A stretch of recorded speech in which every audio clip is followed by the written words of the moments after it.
The Council of Mockery. Captain Sarah Mitchell stood at the center of the vast, circular chamber, her small human form dwarfed by the towering alien representatives that surrounded her. The Galactic Council chamber aboard Nexus Prime was a marvel of interdimensional architecture, its walls shifting between dimensions as various species observed from their preferred spatial planes. 5 years had passed since humanity's first contact with galactic civilization, and this moment would determine whether Earth would join the community of stars or remain forever isolated. The chamber's lighting adjusted to accommodate dozens of different visual spectrums, creating an otherworldly atmosphere that made Sarah's human eyes strain. She had prepared for this moment her entire diplomatic career, studying alien languages, customs, and technologies. Yet nothing could have prepared her for the sheer magnitude of condescension that radiated from every alien representative present. High Chancellor Zixthera of the Vorthic Empire loomed 12 feet above the chamber floor, his 8-dimensional form occasionally phasing in and out of visible reality. His species had mastered dimensional warfare millennia before humans discovered fire, and his contempt for primitive civilizations was legendary throughout the galaxy. Beside him, the crystalline form of resonant eternal song hummed with energy frequencies that could shatter planets, representing the ancient hegemony that had existed since the universe was young. The Swarm Collective's representative was perhaps the most unsettling presence in the chamber. What appeared to be a single entity was actually thousands of biomechanical organisms working in perfect harmony, their hive mind processing information at speeds that made quantum computers seem sluggish. Their biotechnological ships could adapt and evolve during combat, growing new weapons and defenses as needed. Finally, the Voidwalkers maintained their characteristic silence, their phase-shifted forms existing partially in normal space and partially in dimensional pockets that human science couldn't even detect. They were the galaxy's most enigmatic species, capable of stepping through reality itself as easily as humans walk through doorways. Sarah took a deep breath and activated her translation matrix, her words automatically converted into dozens of alien languages and frequency patterns. Honored representatives of the Galactic Council, I come before you today not as a supplicant, but as a representative of humanity's potential. For 5 years, we have observed galactic civilization from the edges of space, learning, growing, and preparing ourselves to contribute to the greater community of intelligent species. High Chancellor Zixthera's laugh resonated across multiple dimensions simultaneously, creating harmonic vibrations that made the chamber's walls ripple. Contribute. His voice boomed through dimensional layers. Human primitive, your species has barely achieved faster than light travel. Your crude fusion drives push your vessels through 3-dimensional space, like insects crawling across the surface of reality.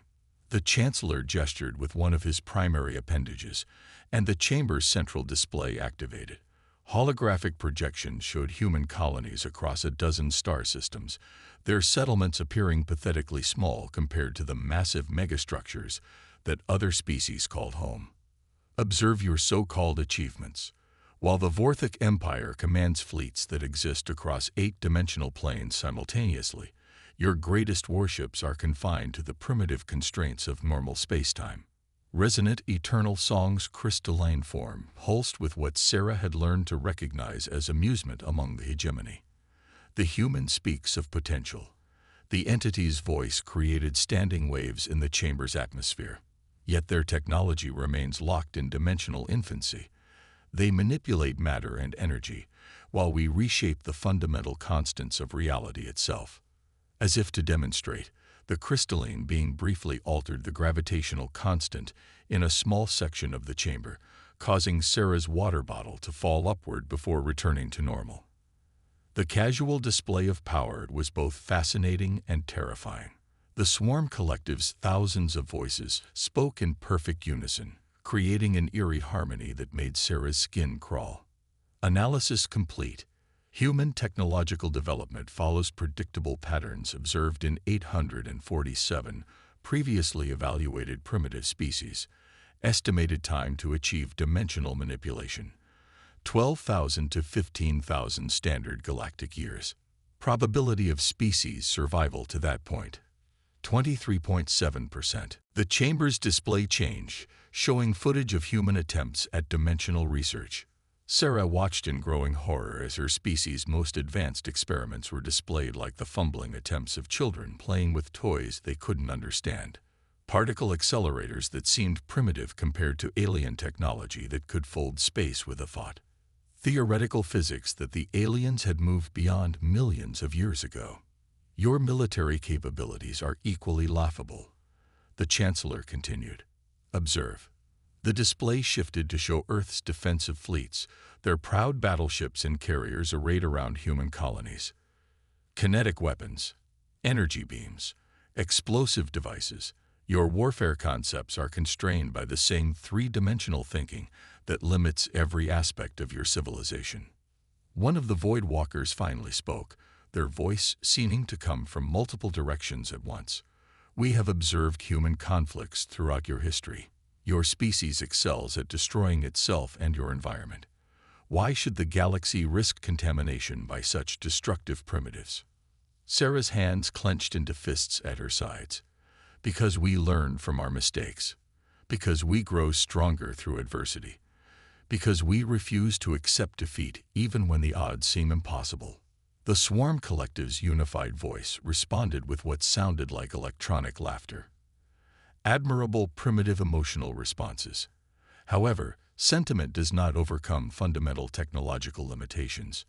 Your species lacks the cognitive capacity to comprehend higher dimensional physics. This is not an insult, merely biological reality.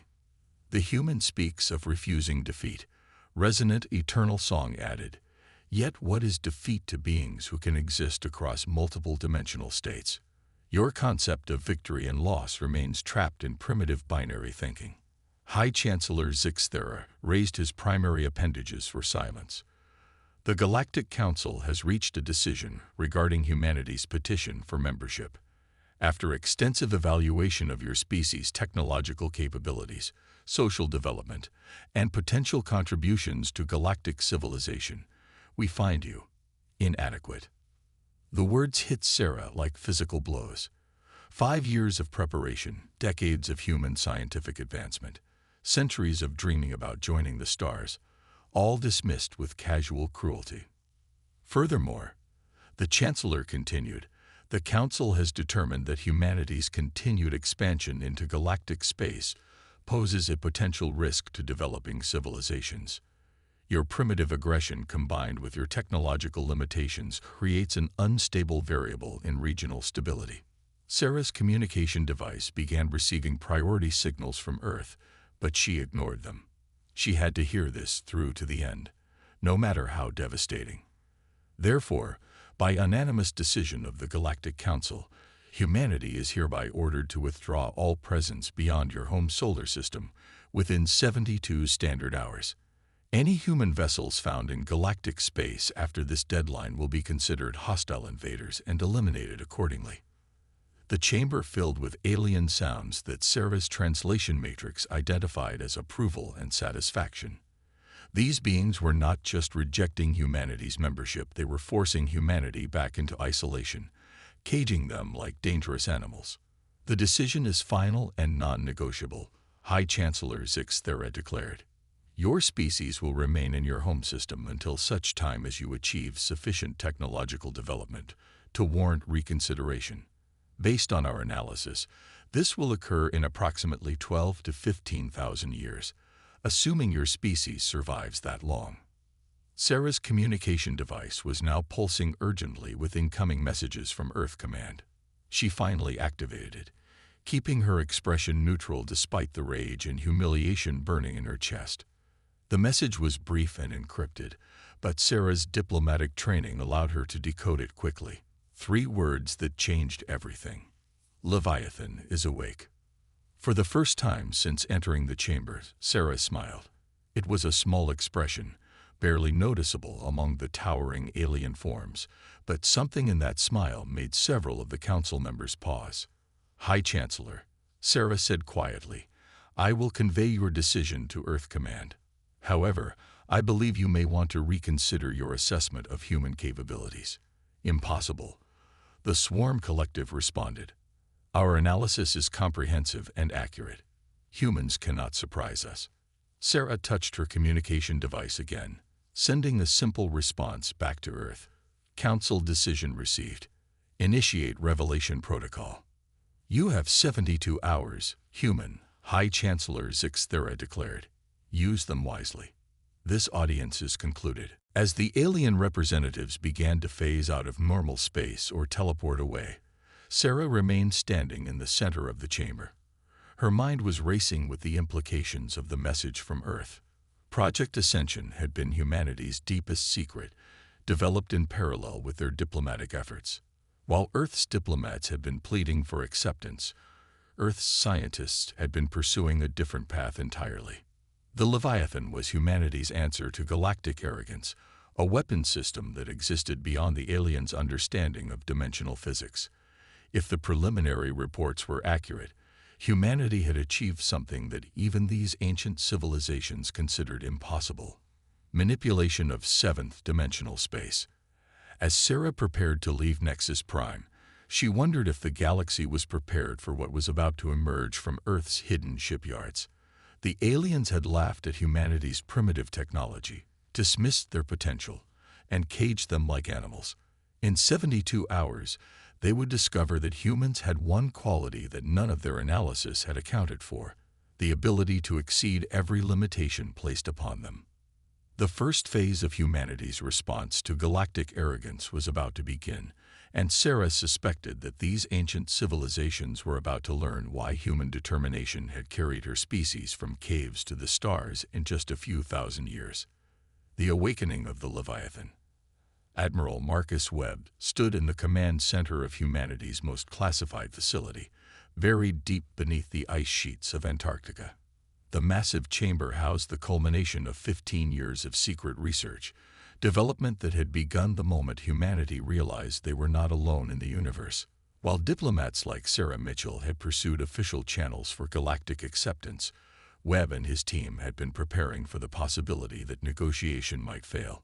The Admiral was a man who had spent his career pushing the boundaries of human capability.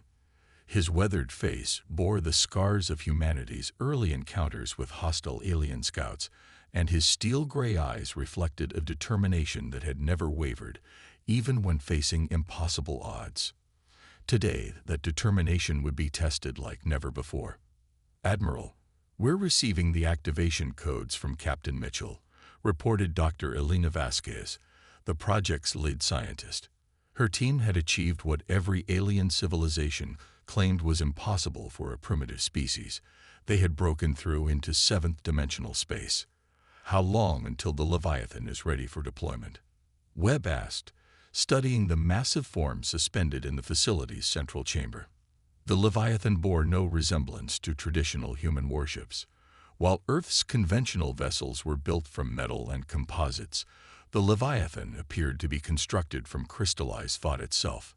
Its hull shifted between states of matter, occasionally becoming transparent or phasing partially out of visible reality. The ship existed simultaneously in multiple dimensional planes, its true form incomprehensible to three-dimensional perception. "Dimensional sync is at 97%, Dr. Vasquez reported. "The consciousness integration protocols are stable, and the 7th-dimensional matrix is fully charged. We can launch within the hour." Webb nodded grimly. The Leviathan represented humanity's greatest gamble. Unlike alien technology that relied on advanced physics and exotic matter manipulation, the Leviathan operated on an entirely different principle: the power of human consciousness itself. Dr. Chen Fujiwara, the project's theoretical physicist, had made the breakthrough discovery 5 years earlier. While studying captured alien technology, he had realized that every species in the galaxy approached dimensional manipulation through external tools and devices. They built machines to fold space, created computers to calculate dimensional coordinates, and developed weapons to channel energy across multiple planes of reality. Humans had tried a different approach entirely. Instead of building machines to manipulate dimensions, they had learned to project their consciousness directly into higher dimensional space. The human mind, it turned out, was uniquely suited for this task. Where other species required massive computational arrays to navigate dimensional mathematics, human intuition could grasp seventh-dimensional concepts that even ancient civilizations found incomprehensible. "Admiral, we're detecting massive alien fleet movements throughout the galaxy," reported Commander Jackson, Webb's tactical officer. "The Galactic Council has deployed enforcement fleets to every human colony. They're not taking any chances with their ultimatum." Webb studied the tactical displays showing alien fleets converging on human positions. The Vorthic Empire had sent their elite dimensional warfare units, massive ships that could attack from multiple dimensional planes simultaneously. The crystalline hegemony's energy-based vessels were charging their reality-altering weapons, preparing to demonstrate their power by reshaping local spacetime. The Swarm Collective had deployed bioships that could adapt to any human defensive strategy in real time.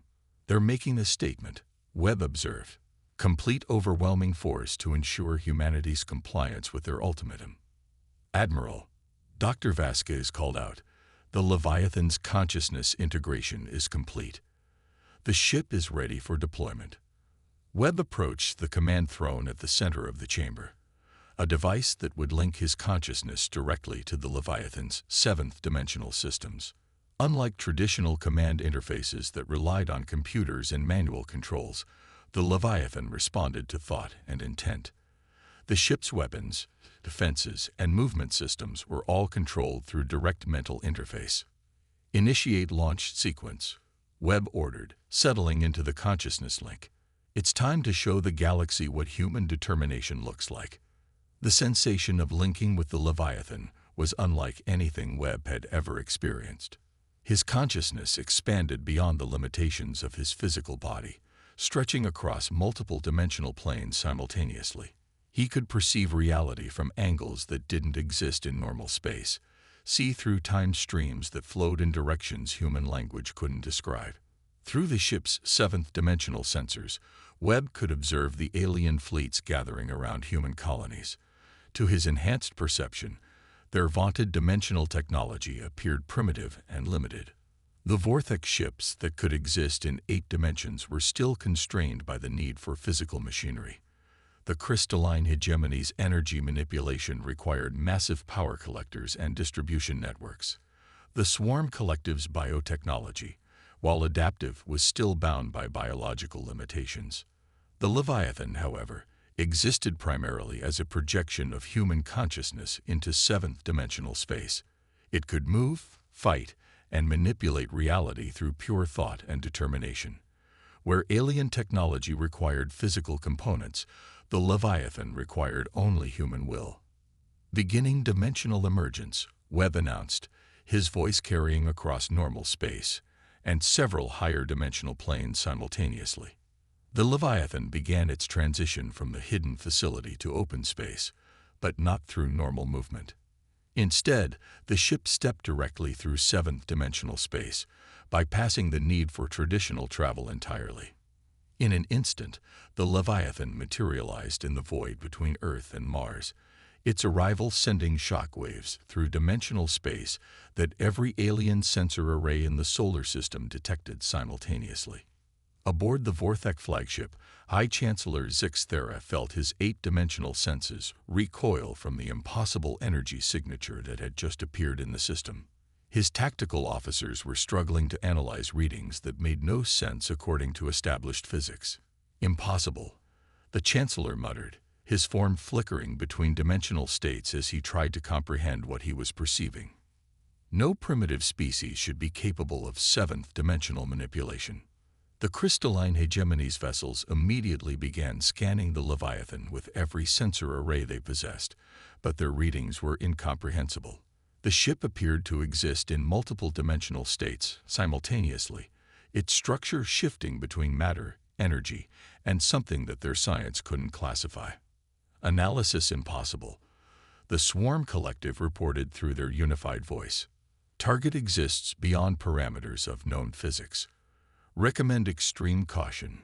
The Void Walkers, master of phase shifting and dimensional manipulation, found themselves completely unable to understand the newcomer. Their ability to step through reality seemed crude compared to whatever technology the human vessel was employing. Webb, feeling the alien confusion through the Leviathan's enhanced senses, decided it was time to make humanity's position clear. He directed his consciousness toward the alien fleets, his thoughts carrying across dimensional space to reach every vessel simultaneously. Representatives of the Galactic Council. His voice manifested directly in the command centers of every alien ship, bypassing their communication systems entirely. You have chosen to threaten humanity based on your assessment of our primitive capabilities. That assessment was incomplete. High Chancellor Zixthera attempted to lock his weapons onto the human vessel, but his targeting systems couldn't establish a fix on something that existed in 7th-dimensional space. Human, your tricks will not save your species from the consequences of defying the Council's will. Webb allowed himself a slight smile. Through the Leviathan's consciousness, he could perceive the alien fleets in perfect detail, their positions, their capabilities, their intentions. More importantly, he could see their limitations. Chancellor, allow me to demonstrate the difference between your technology and human determination, Webb replied. The Leviathan moved, but not through normal space.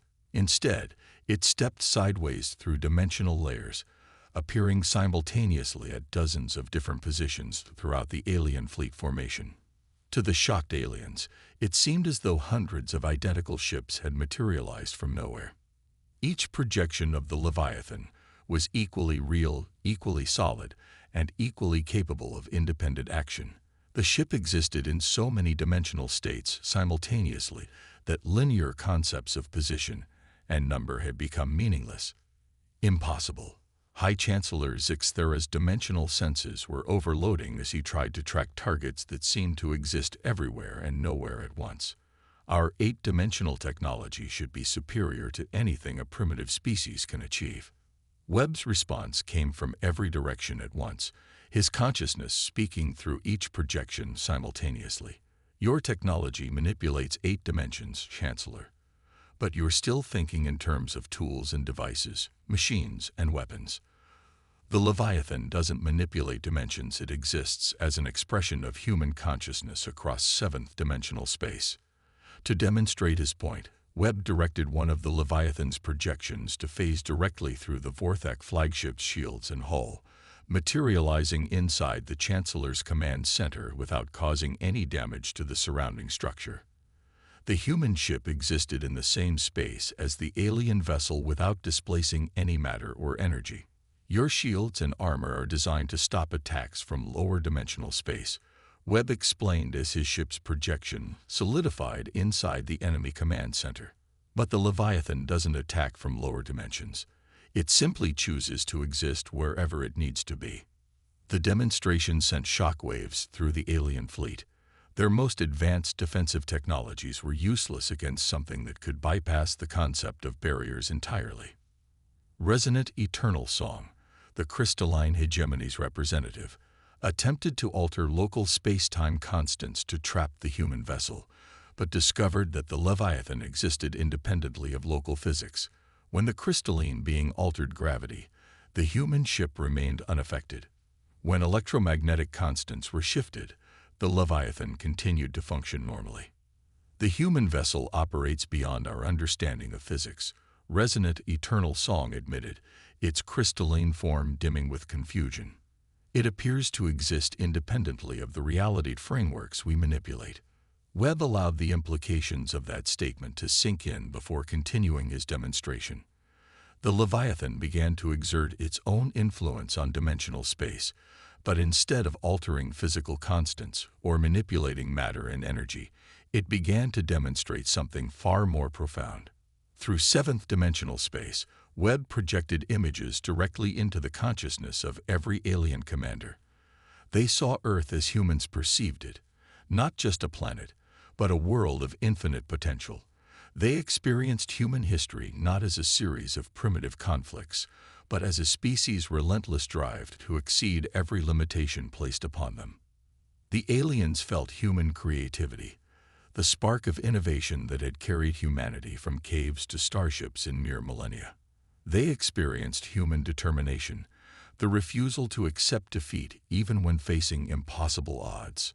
Most importantly, they felt human hope, the belief that tomorrow could always be better than today.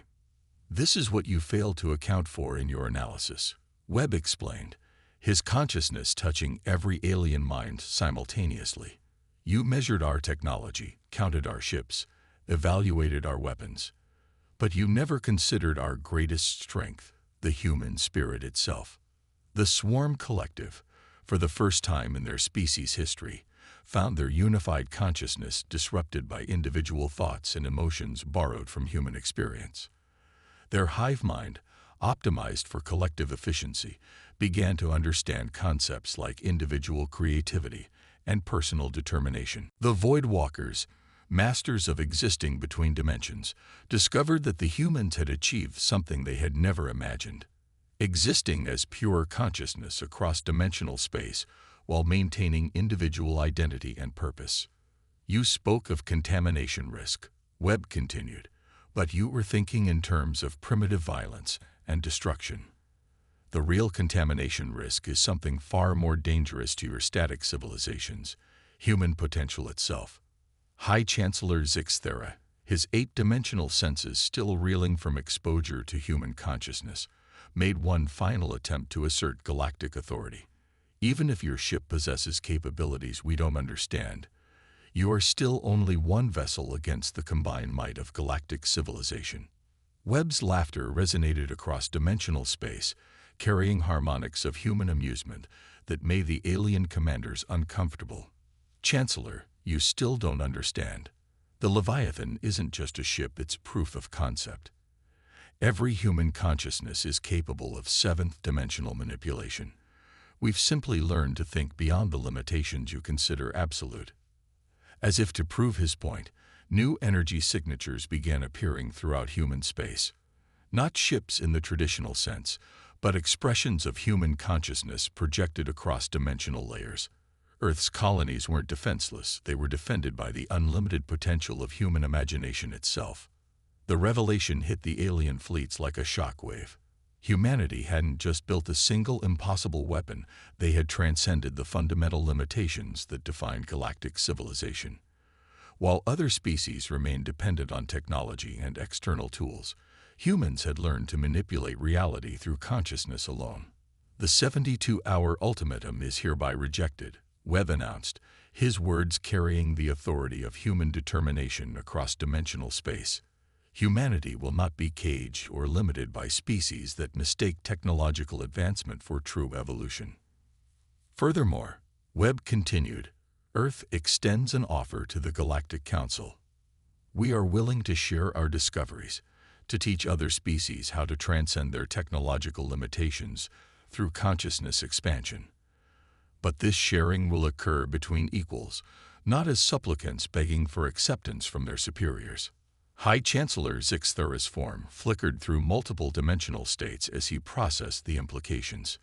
His species had ruled through superior technology for millions of years, but the humans had demonstrated something that made all technology irrelevant: the ability to exist as pure conscious intent across dimensional space. What guarantee do we have that humanity won't use these capabilities to dominate other species? Resonant Eternal Song asked, its crystalline structure resonating with uncertainty. Webb's response carried the weight of human history, the pain of countless conflicts, and the hard-won wisdom that came from learning to overcome their own destructive impulses.